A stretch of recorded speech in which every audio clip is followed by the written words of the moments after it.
Welcome दोस्तों, learn better channel में आपका स्वागत है। अगर आप मेरी वीडियो पहली बार देख रहे हो तो मैं आपको बता दूं कि मैं एजुकेशनल टॉपिक्स पे वीडियो बनाता हूं और आप मेरा चैनल सब्सक्राइब कर सकते हो ताकि आने वाले वीडियोस के नोटिफिकेशन आपको मिलते रहें। आज हम बात करेंगे हाथरस केस के बारे में, कैसे ये इंडिया के लिए एक और शर्मनाक केस बन गया, कौन कौन सी इस केस में गलतियां हुई हैं, क्या क्या गलतियां पुलिस ने की है, क्या क्या सरकार ने गलतियां की हैं, उन सभी के बारे में जानेंगे। शुरू करते हैं। सबसे पहले तो क्या क्या हुआ इस केस में, शुरू से जान लेते हैं एक बार।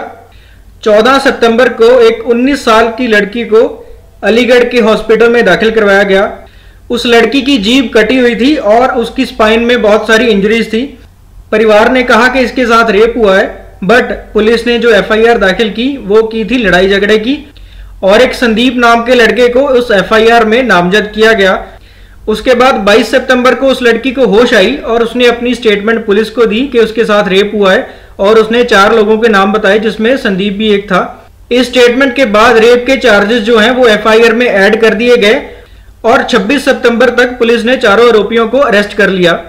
बट इसके बीच जो लड़की थी, जो विक्टिम थी, उसकी हालत और बिगड़ती गई और उसको रेफर कर दिया गया सफदरजंग हॉस्पिटल दिल्ली में, और जहां पे 29 सितंबर को उस लड़की ने दम तोड़ दिया और मर्डर के चार्जेस जो हैं वो एफआईआर में डाल दिए गए। यहां तक तो ऐसा लग रहा है कि पुलिस अपना काम सही ढंग से कर रही है। एफआईआर भी दर्ज की गई और जो चारों आरोपी थे उनको अरेस्ट भी कर लिया गया, बट पुलिस की जो नाकामी है वो आगे देखेंगे हम। लड़की की मौत के बाद उसकी मां ने कहा कि मेरी लड़की तो रिकवर कर रही थी, वो एकदम से कैसे मर सकती है, और परिवार ने दिल्ली में धरना लगा दिया, जिसके बाद पुलिस ने इनका धरना खत्म करवाया और लड़की की बॉडी को अपने साथ ले गए। लड़की की बॉडी को लाके पुलिस वालों ने रात 2:30 बजे लड़की का संस्कार कर दिया, बिना उसके परिवार की प्रेजेंस के, बिना उसकी परिवार की मंजूरी लिए हुए। ये पुलिस की तरफ से बहुत बड़ी एक वायलेशन की गई है, जिसमें ऐसा कहा जा रहा है कि लड़की के परिवार वालों को घर में लॉक कर दिया गया और पुलिस वालों ने अकेले आके लड़की के शव को आग लगा दी। जब रात को 2:30 बजे ये पुलिस वाले बॉडी को जला रहे थे तो एक न्यूज रिपोर्टर वहां पे पहुंच गई और उसने जाके पूछा कि क्या ये आप बॉडी को जला रहे हो, तो आगे से पुलिस वालों ने कहा कि जाके डीएम से बात करो, हम कोई बात नहीं कर सकते आपसे।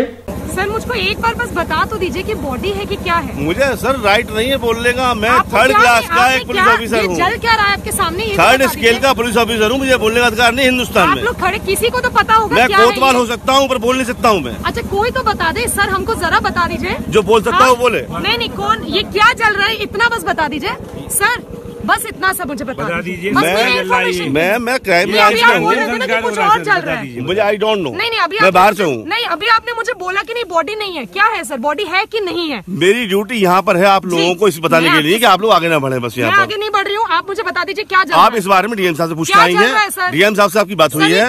डीएम साहब से बात हुई है आपकी? डीएम साहब से। तो इस पुलिस के एक्ट में कौन कौन सी वायलेशन आती हैं? पहले तो ये फंडामेंटल राइट्स की बहुत बड़ी वायलेशन है। इंडियन कॉन्स्टिट्यूशन ने फंडामेंटल राइट्स दिए गए हैं कि हर कोई इंसान अपनी लाइफ को डिग्निटी के साथ जी सकता है और मरने के बाद भी वो जैसा चाहे वैसे ही उसके लास्ट रिचुअल्स हो सकते हैं। तो ऐसे ही लोगों के अलग अलग रिचुअल्स हैं। कई लोग दफनाते हैं, कई लोग संस्कार करते हैं, बट कई लोग अपनी बॉडी को डोनेट भी कर जाते हैं। तो उनकी अपनी डिस्क्रिशन है, वो जैसा भी चाहे अपने लास्ट रिचुअल कर सकते हैं। बट यहाँ पे रात 2:30 बजे पुलिस प्रशासन की तरफ से बॉडी को जला दिया गया। ये एक फंडामेंटल राइट की बहुत बड़ी वायलेशन है।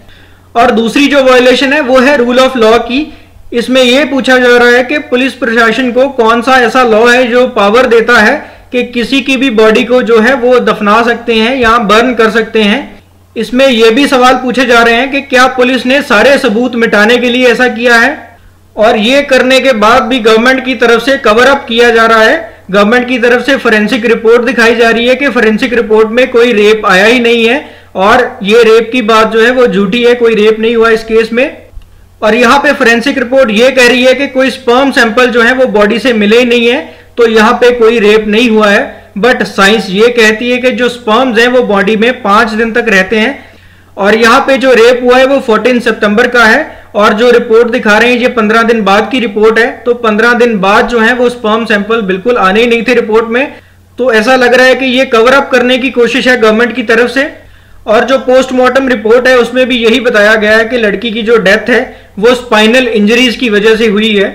इतना बड़ा इंसिडेंट होने के बाद भी एक साइड पे गवर्नमेंट कवर अप कर रही है और दूसरी साइड पे मीडिया वालों को रोक रही है कि मीडिया वाले जाके परिवार से बात भी ना कर लें, और परिवार वालों को घर में ही लॉक करके रखा हुआ है, किसी से बात नहीं करने दे रहे। और ऐसी वीडियोस भी आई हैं कि अगर कोई मीडिया वाला अंदर जाना चाहता है तो पुलिस वाले कैसे रोक रहे हैं उसको। मेन रास्ते को आपने कर दिया बैरिकेड। इस वक्त की खबर यह है कि प्रतिमा मिश्रा जो कि पीड़ित परिवार से मिलने गई थी, उनको जोर जबरदस्ती रोका गया। वहां पर मौजूद मजिस्ट्रेट जबरन पुलिस की गाड़ी में बिठा के ले गए और तस्वीरें आ रही हैं पुलिस की गाड़ी की। प्रतिमा मिश्रा प्रतिमा ओवर टू यू। कोशिश की कि वो पैदल चलकर उस गांव तक पहुंचे, पीड़िता के परिवार तक पहुंचे, और जो हमारे साथ हुआ है उसे बयान नहीं किया जा सकता। ये है मेरे कैमरा पर्सन मनोज अधिकारी, जिनके साथ जोर जबरदस्ती की गई। पुलिस की गाड़ी में हमें बिठा लिया गया। ये महिला सिपाही आप देख रहे हैं, इन्होंने जोर जबरदस्ती से हमें भी इस गाड़ी में ठेल लिया है। यहाँ पे खाली मीडिया वालों को नहीं रोका जा रहा, यहाँ पे अगर कोई पॉलिटिकल लीडर है, कोई पार्लियामेंट मेंबर है, वो जाके परिवार से मिलना चाहता है तो उसके साथ भी ऐसा ही बिहेव हो रहा है पुलिस वालों की तरफ से और लाठीचार्ज किया जा रहा है। All right, the images we saw a few moments back, Rahul Gandhi being pushed or shoved, and he fell down over there. Let's just stay with these images for a moment. He appears to have been pushed over there by someone, possibly a policeman over there. This after the police say that under section 188 he's been arrested. इस case में जो शक है वो तब यकीन में बदलता है जब हम सुनते हैं डिस्ट्रिक्ट मैजिस्ट्रेट को कि डिस्ट्रिक्ट मैजिस्ट्रेट परिवार को कह रहा है कि आपकी बेटी अगर कोरोना से मर जाती तो आपको कुछ नहीं मिलता, अब इसका रेप हुआ है तो आपको इसका मुआवजा मिल रहा है, आप अपनी स्टेटमेंट बदल लो। आप अपनी विश्वसनीयता खत्म मत करिए। तो मीडिया वाले मैं आपको बता दूं, आज अभी आधे चले गए, कल सुबह तक आधे और निकल जाएंगे, 2-4 बजेंगे कल रात को, तो हम ही आपके साथ खड़े हैं। अब आपकी इच्छा, आपको बार बार बयान बदलना नहीं बदलना है, अभी हम भी बदल जाए कि नहीं। बोल रहे हैं कि तुम्हारी लड़की अगर कोरोना से मर जाती तो मुआवजा मिल जाता है।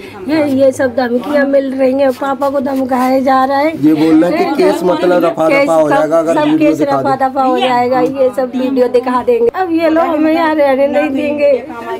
ये डीएम बहुत ज्यादा ही चालबाजी कर रहे हैं, हम लोगों के साथ में इतना प्रेशर डाल रहे हैं जबरदस्ती।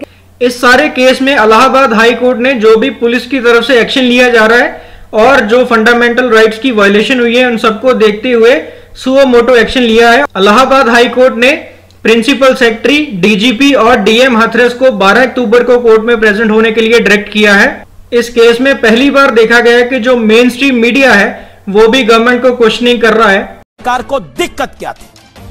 अगर वो हाथरस पहुंच जाते तो कौन सा तूफान खड़ा हो जाता? दूसरी बात मैंने वो कह रहे कि मैं तो अकेला भी जाने को तैयार हूं। उन्होंने उस भीड़ में यह भी कहा, संबित पात्रा रुकिए, सवाल सुनिए संबित जी, सवाल सुनिए। उन्होंने इस भीड़ के अंदर यह भी कहा कि मैं अकेला जाने को भी तैयार हूं। वो बाइट हमारे कैमरा पे है, न्यूज 18 के कैमरा पे है, क्योंकि हमारी टीम पूरे समय राहुल गांधी के साथ थी। We were following Rahul Gandhi and Priyanka Gandhi. नहीं बहुत अच्छा कर रहे थे, आप फॉलो कर रहे थे। वैसे उनको कोई और फॉलो करता नहीं, आप लोग फॉलो कर रहे हैं, बहुत अच्छी बात है। राजस्थान में पिछले 24 घंटे में 7 रेप है, 7 शहरों में, 12 शहर में, जयपुर में, आप लीजिए अजमेर में, जयपुर विद्यानगर में, सीकर में, सवाई माधोपुर में, 7 स्थानों पर 24 घंटे में रेप हुई है। 12 शहर में तो 2 नाबालिग ये कहेंगे कि इनकी सफेद, इनकी कमीज हमारी कमीज से ज्यादा मैली है, ये कहेंगे आप? क्या आपको ये शोभा देता है? संबित, मेरा एक सवाल है, 12 में गलत हुआ, आप हवाला 12 का दे रहे हैं, बिल्कुल आपकी बात जायज है, 12 में गलत हुआ होगा, लेकिन क्या वो हाथरस के गलत को सही कर देता है? आज गलत मत करिए अमीश जी, आप गलत कर रहे हैं। आज इतने लोगों के प्रोटेस्ट के बाद, इतने मीडिया की क्वेश्चनिंग के बाद यूपी गवर्नमेंट ने एसपी, डीएसपी और इंस्पेक्टर को सस्पेंड कर दिया। बट सोचने की बात तो ये है कि ये तो गवर्नमेंट ऑफिशियल्स हैं, ये किसी की डायरेक्शन पे ही काम कर रहे होंगे, और इतनी क्या मजबूरी है गवर्नमेंट की कि वो एक रेप केस को इतना छुपा रहे हैं। पार्लियामेंट मेंबर्स तक को परिवार से मिलने नहीं दिया जा रहा। ये तो आने वाला टाइम ही बताएगा कि ये केस किस तरफ जाएगा, यहाँ पे गवर्नमेंट कोई एक्शन लेगी या नहीं। क्या इंडिया में रेप्स जो हैं वो खत्म होंगे या इंडिया ऐसे ही रेप कैपिटल बनता जाएगा? इस वीडियो के लिए इतना ही। Thank you very much. अगर आपको ये इन्फॉर्मेशन वैल्यूएबल लगी है तो वीडियो को शेयर जरूर कर दो और चैनल को सब्सक्राइब जरूर कर लो ताकि आने वाली वीडियोस के नोटिफिकेशन आपको मिलते रहें। Thank you very much.